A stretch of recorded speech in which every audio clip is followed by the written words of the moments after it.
ዘማሪት ሶፊያ ሽባባው ምን ገጠማት? እጅግ አስደንጋጭ መረጃ ተሰምቷል። መጽሐፍ ቅዱስ እኮ እንዲፋቱ አይልም። የተለያየ እምነት ካላቸው አንዱ ጌታን ካገኘ ከጨለማ ጋር ምን ንብረት አለው ይውጣ አይልም። እንደውም ሚስትየዋ በጌታ ከሆነች በመታዘዝ በትዕግስት በመታሳየው መልካም ምሳሌነት በፍቅሯ ማርካ ወደሷ እንደምታመጣው እንደውም ባሏ በሷ ይቀደሳል ነው የሚለው። ባሏ ከሆነ በጌታ ያለው እሷ ማታመን ከሆነች ሚስትየው በባሏ እንደምትቀደስ ይናገራል። ይሄ ማለት ግን አንድ ናቸው ማለት አይደለም። በመንፈስ አንድ ናቸው፣ አንድ ላይ ሆኑ እኮ ይችላሉ። ግን ከዛ መልካም ባህሪ የተነሳ አማኙ ከሚያሳየው ፍቅር ከሚያሳየው ክርስቶስን መምሰል የተነሳ ተማርኮ ሊመጣ እንደሚችል ባይሆን እንኳን ይላል እኮ በባሏ ትቀደሳለች ይላል።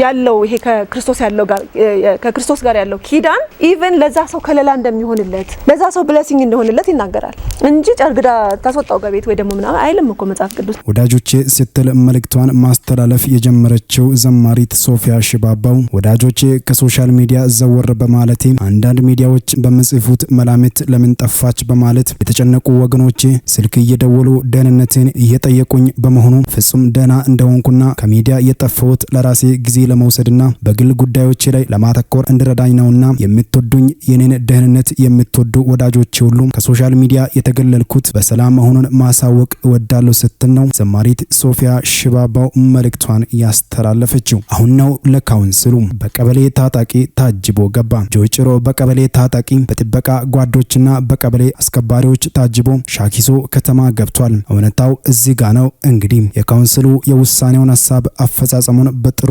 እያየን ነው። ከላይ የተጠቀሱት ስያሜያቸው ታጣቂ የሚባሉት አካላት ከአዲስ አበባ ደንብ ማስከበር ጽፈት ቤት ውጪ በየትኛውም አካባቢ ያሉ ቀበሌና ቀበሌ ውስጥ ያሉ የቀበሌ ሰዎች የመንግስት ሰራተኛ ባለመሆናቸው ዋናው የካውንስሉም ጥያቄ መንግስት ደሞዝ የሚከፍላቸው ህዝባዊ ፖሊሶች አያጅቡ እንጂ በቀበሌ ያሉ ታጣቂዎችን ክልከላው አያካትትም። የካውንስሉ ውሳኔ ተግባራዊ መሆን ጀምሯል የሚሉም በርካታ ምልከታዎች በትላንትናው ዕለት ሻኪሶ ከተማ በፖሊስ ታጅቦ የገባውን ነብይ ጆይጭሮ የተባለውን ግለሰብ አስመልክቶ እነኚህ መረጃዎች እየወጡ ይገኛሉ።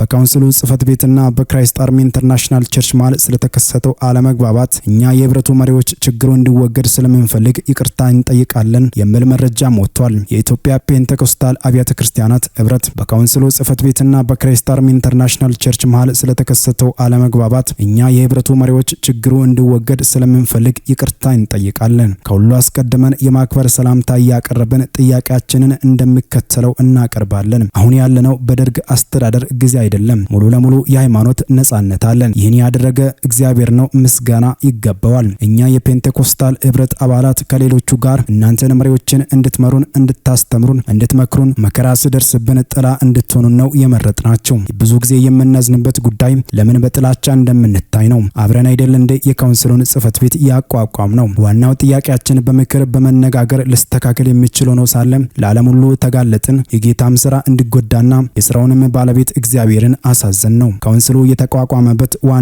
ዓላማ ለአብያተ ክርስቲያናት ሁሉ ጥላ እንዲሆንና እንዲመዘገብ እውቅናም እንዲሰጥ ነው። እንደሚታየው ወንጌል እንዲሰበክ ፈቃድ ሰጪ ሆኗል። ማውገዝ፣ የቤተ ክርስቲያን አገልግሎት እንዲዘጋ ማድረግ ለምን አስፈለገ? እንደ አባት በመሆን ዋጋ እየተከፈለም ቢሆን እንደ ጌታ ቃል መምከር፣ አገልጋዮችን ማበረታታት ለምን አቃተን?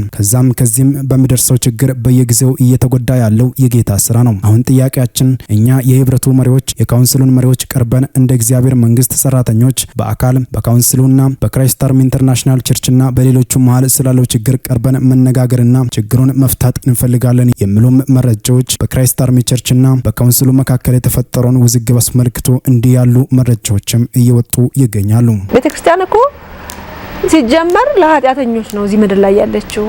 ኃጢአተኞችን ለማጽደቅ በክርስቶስ ኢየሱስ ለማጽደቅ ወደ እግዚአብሔር ቃል አስጠግቶ ወደ እግዚአብሔር ለማጠጋጋትና ከእግዚአብሔር ጋር አንድ ለማድረግ እንጂ ጻድቃንን ሰባስባ ለመሟሟቅ አይደለም። እንደዛማ ቢሆን ይኸውልህ ራሱ እኮ እኛ እኮ እዚህ ምድር ላይ ያለ ነው ለሌላው ለመጥቀም እኮ ነው። ሌሎች ያልዳኑ ሰዎችን ወደ ጌታ ለማምጣት ነው እንጂ እርስ በርሳችን እንድንሟሟቅማ ከሆነ የተሻለ ስፍራ ተዘጋጅቶልናል እኮ። ዛሬ ብንሄድ እኮ ለኛ መልካም ነው። ምን የሚያጓጓ ነገር አለ? አባታችን ጋር ብዙ ቤት አለ። በአባቴ ዘንድ ብዙ ቤት አለ ያለው ብዙ መኖሪያ አለ። መኖሪያ አለ ተዘጋጅቷል። ኢየሱስ እኮ የሄደው መኖሪያን ሊያዘጋጅልን ነው። አዘጋጅቶልናል። የተሻለ ነገር እኛ ኢማጂን ልናደርገው ከምንችለው በላይ የተሻለ ነገር አለን።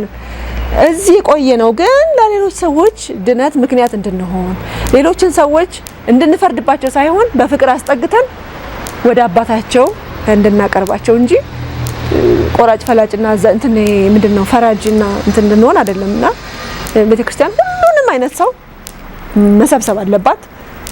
ሰብስባ ደግሞ ወደ እግዚአብሔር የምታስጠጋ ወደ ዘላለም ህይወት የምታመጣ ስለሆነች እንትን መሆን የለብንምና ግዴታ አንድ ሰው ሲያጨስ ቤተክርስቲያኑ ስላላየ ነው ሁሉ ሰው የሚመጣው ሰው ሁሉ ቅዱስ ሆኖ ሊታየን ይችላል። ማለት አገልግሎት ውስጥም ሆኖ እኮ በተለያየ ሱስ የሚቸገሩ ሰዎች እንዳሉ አውቃለሁ። ማጭበርበራችሁ፣ ዝሙታችሁ፣ ሰውን ማስገደላችሁ፣ ሰው መግደላችሁ፣ በአካልም ትገላላችሁ፣ በትምህርትም ትገላላችሁ፣ ለሱ የዘራችሁትን ታጭዳላችሁ።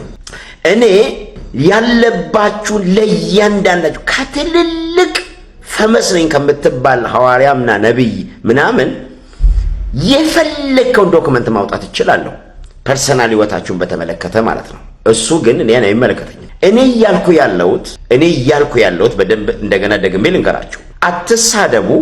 እኔ አስተምሮተ ክርስቶስ ላይ እኔ እግዚአብሔር ልጅ ኢየሱስ ዋጋ በከፈላት ቤተ ክርስቲያን መልክና ውበቷ እንድትገለጥ እንዲወጣ አውትሻይን እንዲያደርግ እግዚአብሔር እናንተን ታገለግሉኛላችሁ ብሎ ሲቀባችሁ ኢየሱስን ስለደበቃችሁ ብቻ ነው የኔ ክርክር። ኢየሱስን ስለደበቃችሁ እናንተ ጥሪ ከመንገድ የሳተ ስለሆነ ትክክለኛ የቤተ ክርስቲያን ዕውቀትና መልክ እንድትገልጡ እንጂ ለሰረክ መንግስትም ጠይቀሃል፣ ለዝሙት በኤችአይቪ ትቀጣለህ። ገብቷችኋል አይደል? ላደረጋችሁት ነገር በጠቅላላ በሰው ላይ ግፍ ለሰራችሁ በልጅ ትከፍለዋለህ። በሰው ላይ የሰውን ቤትና ሰነድ ባጨበረበራችሁ አንዳንድ የሚገርማችሁ ነው። እኔ የሚደርሰኝ መረጃና ትልልቅ ተብዬዎች ሁላችሁም አውቃቸዋለሁ። እኔ በፈለጋችሁትና በየትኛውም ፕላትፎርም ዳውን ላደርግ እችላለሁ። ግን ማለት ነው የኔን ቋንቋ የምትናገሩ ይህንን ቋንቋ የምትሰሙ ሁላችሁም አስረግጬ ልንገራችሁ፣ ቆርጠ ላክ። ለማንኛውም ፈመስ ተብዬ ሁላ ላክላቸው። ላጨበረበራችሁ፣ የሰው ቤት ለሰረቃችሁ፣ የሰውን ህይወት ለሰረቃችሁ እግዚአብሔርን በምድር ይቀጣችኋል፣ በሰማይ መቼም እሱ እንኳን አይመስለኝም። ግን ማለት ነው ስሙኝ፣ መጀመሪያ የናንተ የሰውን ትዳር መበተን፣ የሰውን ህይወት አቢዩዝ ማድረግ፣ የሰውን ነፍስ ማጥፋት በእግዚአብሔር ስም በተሰበሰበ ህዝብ ፊት በድብቅ ስምዬ አቦ ምስጥራት ታዋጣጡኝ። በቃ እኔ ስለናንተ ማውራት አልፈልግም። ኖርማሊ ግን ህዝቡን ልቀቁት፣ የእግዚአብሔርን ህዝብ ልቀቁት። አሁን ልቀቁ፣ ዘመን መጥቶባችኋል። እነግራችኋለሁ፣ ልቀቁት። ወደ ሌላ ዳይሜንሽን ይህንን ሙቭመንት እንዳታስቀይሩኝ፣ ልቀቁት። ሌቦች የሆናችሁ እባካችሁ እስከዛሬ የሰበሰባችሁትን ቆጥቡና ተጠቀሟት። በቃ እንጠይቃችሁም፣ እኔ ቅርብያችኋለሁ። ባይዘይ የሰረቃችሁትም የሸጣችሁትንም በገስቱም በዘይቱም በምኑም የሰበሰባችሁትን እኔ ይቅርብያችኋለሁ። በበኩሌ በቃ ትቼላችኋለሁ። ካሁን በኋላ ግን አንድ እርምጃ እራመዳለሁ ብትል ውርድ ከራሰ፣ አንድ እርምጃ እራመዳለሁ ብትል ውርድ ከራሰ። ሌሎቻችን ግን እመጣባችኋለሁ፣ አንድ በአንድ ካስፈለገ እመጣባችኋለሁ። ነገርን ብልጭ ባለ ቁጥር የሚሄድ ምዕመን ካፈራን የሆነ ችግር አለ። ትልልቅ ኑፋቄ አንድ ነገር ነው። ትልልቁ ኑፋቄ እሺ፣ ግን የመጣ የሚያስደነግጥ ብልጭ ያለ የሚመስል ነገር ጭስ የጨሰበት ቦታ ሁሉ የሚሄድ ምዕመን ካፈራን ወድቀናል ብዬ ነው የማምነው። ለራሴም ቻሌንጅ ማድረገውን ነው የምነግራችሁ። ቸርች ውስጥ የጎደለ ነገር ይመስለኛል። በኢትዮጵያ ቤተክርስቲያን በየርኩበት ሁሉ ለመናገር ሞክራለሁ። እናንተም ጋር ዛሬ ጧት ተናግሬያለሁ። በሀገራችን በአጠቃላይ በአፍሪካ የቤተ ክርስቲያን ቁጥር እየጨመረ ቢመጣም የህዝብ ቁጥር እየጨመረ ቢመጣም መስራት ያለብን አንዱ ትልቁ ነገር ሰው ማብሰል ነው። ለመጣ ነገር ሁሉ ወደ ግራና ወደ ቀኝ የሚገላበጥ ምዕመን እያፈራን አገልግሎት ባንል በጣም ጥሩ ነው። ወንድሞቼ፣ እህቶቼ፣ መጋቢያን፣ አገልጋዮች፣ ወንጌላውያን፣ ዲያቆናት፣ በተለያየ ቦታ የተሰማራን ሰዎች የሚመጡ ኤክስፔሪየንስስ በቴሌቪዥን የሚለቀቁ ነገሮችን እያየ ሁሉ የመጣ ሁሉ ካስደነቀው እኮ በቃ ፌል አድርገናል ማለት ነው። ወገኖች፣ እናንተ ራሳችሁ ታውቃላችሁ። በስጋ የምናሳድጋቸው ልጆቻችን የመጣ ነገር ሁሉ ብርቅ ቢሆንባቸው እኮ የወላጅ ፌለር ነው፣ የወላጅ ውድቀት ነው። ልጆቻችንን በሰከነ መንፈስ እንደምናሳድገው በስጋ የሚጎዳ ነገር እንዳይበሉ ወገኖቼ ይሄ እኮ ነው የኛ ኃላፊነት። ልጆቻችን የሚጎዳ ነገር እንዳይበሉ እያስተማርን እየገሰጽን እያሳየን እያስጠነቀቅን ስለሆነ የምናሳድጋቸው 2 ዓመት ላይ እያሉ የሚመርዝ ነገር ለመብላት እንዲንደፋደፉ ይሆናል። ወደዚህ ወደዛ ይሉ ይሆናል። የሚጎዳ ነገር ለመያዝ ወደዚህ ወደዛ ይሆናል። 10 ዓመት 15 ዓመት 20 ዓመት ሲሞላቸው ግን we made sure አውቀውታል። ወደ ግራ ወደ ቀኝ አይሉም። በኢየሱስ የረካ ወደ ግራ ወደ ቀኝ የማይል የበሰለ ምእመን የምናፈራበት ዘመን ያርግልን እግዚአብሔር። አዲስ ዓመትና አዲስ አገልግሎት ከፈለጋችሁ መባረካችሁ በዚህ ነው ወገኖቼ። ሰውን ፍጹም የምናረግበት በትንንሽ ቡድኖች ይሆናል የምታገለግሉት፣ በተለያየ አይነት ጸጋ ይሆናል የምታገለግሉት። በስራችን ያሉ እግዚአብሔር የሰጠንን ሰዎች ወደ ፍጹምነት የምናስጠጋበት እንደገና ወደ አዲስ ዲሰርንመንት የምናስገባበት ዘመን እግዚአብሔር ያርግልን። ቤተክርስቲያን የበሰሉ የፍጹማን ሰዎች ስብስብ እንድትሆን በህፃንነት ይጀምር ይሆናል የክርስትና ህይወት፣ የሚጠናቀቀው ግን የበሰለ ሰው በማፍራት ነው። በክርስቶስ ፍጹም የሆነ ሰውን ለማፍራት ለማቅረብ አገለግላለሁ። ለምን? በክርስቶስ ፍጹም የሆነ ሰው ለማቅረብ። ሶስተኛ ሐሳብ ቆላስይስ እኮ ነው ሁሉ የሚያስለፈልፈን። ሶስተኛ ሐሳብ በጣም ወሳኝ ሐሳብ ነው። የምናገርበትን ጸጋ እግዚአብሔር ይስጠኝ። የእግዚአብሔር ጸጋ መጋቢ ነኝ ይላል። እንዴት ነው ጸጋህን የምትመግበው? በመከራ ወደ ኋላ አልልም ይልሃል። እንዴት ነው ጸጋህን የምታስተዳድረው? አንተ አገልጋይ ማረጋው ነገር ሁሉ ሰዎችን የሚያበስል እንዲሆን አረጋግጣለሁ ይልሃል። ይሄ ግን የሚመጣው በአንድ ነገር ነው። ይሄ የሚመጣው በአንድ ነገር ነው። ቁጥር 28 ትላንት አስጽፌያችኋለሁ። ሶስተኛው ያስጻፍኳችሁ ማለት ነው። ትዝ ይላችኋል ያስጻፍኳችሁ በመከራዬ ደስ ይለኛል ጻፈን። ከመጋቢ ነኝ በኋላ በመከራዬ ደስ ይለኛል ጻፈን። ከዛስ ያስጻፍኳችሁንማ ከረሳችሁ በጣም። ከዛስ ፍጹም የሚሆን ሰውን ጻፈን። ከዛ የጻፍነው ትዝ ይላችኋል። በሉት በደንብ አረ በጣም ጮክ ብላችሁ ኤግዛክትሊ በቃ እሱን ነው የሚናገረው ጳውሎስ። የምንሰብከው እርሱን ነው። አለቀ። ምን አይነት ጭካኔ ነው! የአገልግሎቱ ትኩረት ኢየሱስ ክርስቶስ ብቻ ነው ለጳውሎስ። የአገልግሎቱ ትኩረት የተለያየ አገልግሎት አገለግላለሁ፣ ግን ትኩረት ኢየሱስ ብቻ። ትኩረት ኢየሱስ ብቻ። የምንሰብከው እርሱ ነው። እርሱ የሚለው ኢየሱስን ነው። ከዘመናት በፊት ተሰውሮ የነበረ ሚስጥር፣ አሁን ደግሞ የተገለጠ ሚስጥር፣ ክርስቶስ በእናንተ ውስጥ መሆኑ ሚስጥር እያለ ይቀጥልና አሁን እኛ የተለያየ ነገር እናደርጋለን፣ እንሰብካለን፣ በጥበብ ሁሉ እንገስጻለን፣ እናስተምራለን። በዚህም በግራም በቀኝም ግን የምናደርገው አንድ ነው። ምን ታደርጋለህ? የምንሰብከው እርሱ። የምንሰብከው እርሱ። ያገልግሎ እንዴት ነው የምታስተዳድረው ጸጋህን? አይ ሜድ ሹር የአገልግሎት ትኩረት ኢየሱስ ብቻ መሆኑ። ይሄ ነው መልእክቱ። የእግዚአብሔር ጸጋ አስተዳዳሪ ነህ? አዎ። እንዴት ነው የምታስተዳድረው? በማረገው ነገር በሙሉ ኢየሱስ መሰበኩን፣ ኢየሱስ መሰበኩ፣ ኢየሱስ መታየቱ። ጸጋ ሁሉ ለምን ተሰጠን? ኢየሱስ ክርስቶስ እንዲሰበክ። ትንሽ ለማብራራት ሞክራለሁ። ሞር ይሄንን መስበክ ከባድ እየሆነ መጣ፣ ግን እሰብካለሁ። አሁን መጀመሪያ ደረጃ ወደዚህኛው ከመሄዳችን በፊት ተመልከቱ። 3 ጊዜ የተደገመች አንድ ሐረግ አለች ላሳያችሁ። በዛውም የእግዚአብሔር ቃል ለማጥናት ይጠቅመናል። 3 ጊዜ የተደገመች ሐረግ አለች።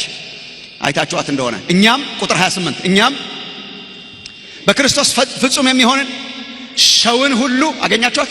ሰውን ሁሉ እናቀርብ ዘንድ ሰውን ሁሉ እየገሰጽን ሰውንም ሁሉ በጥበብ ሁሉ እያስተማርን።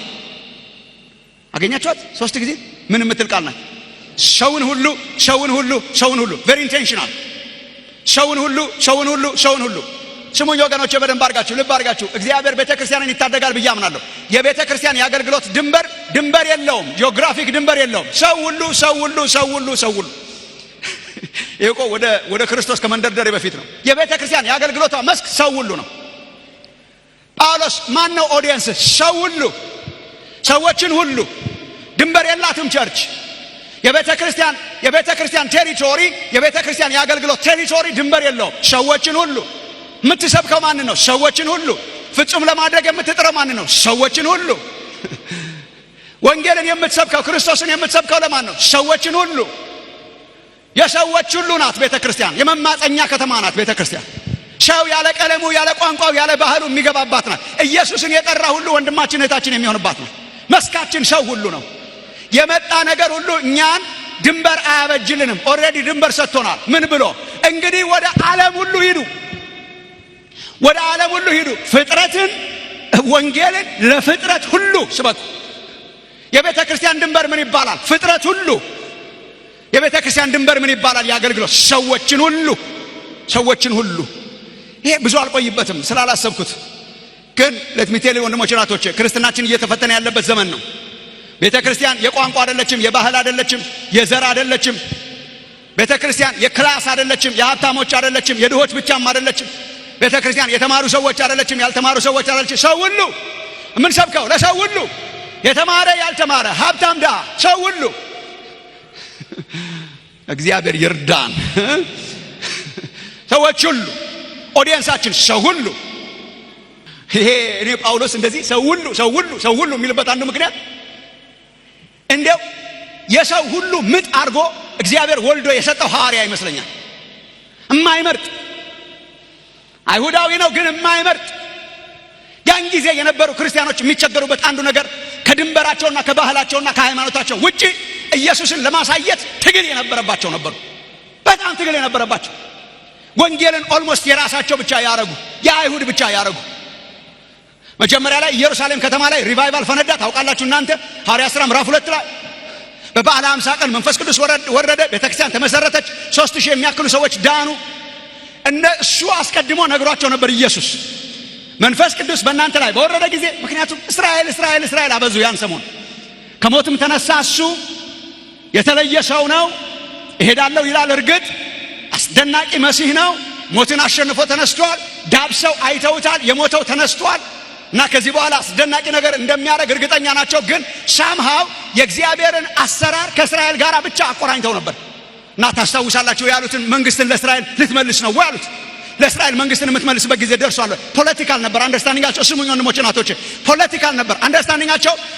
አረዳዳቸው ፖለቲካዊ ነበር።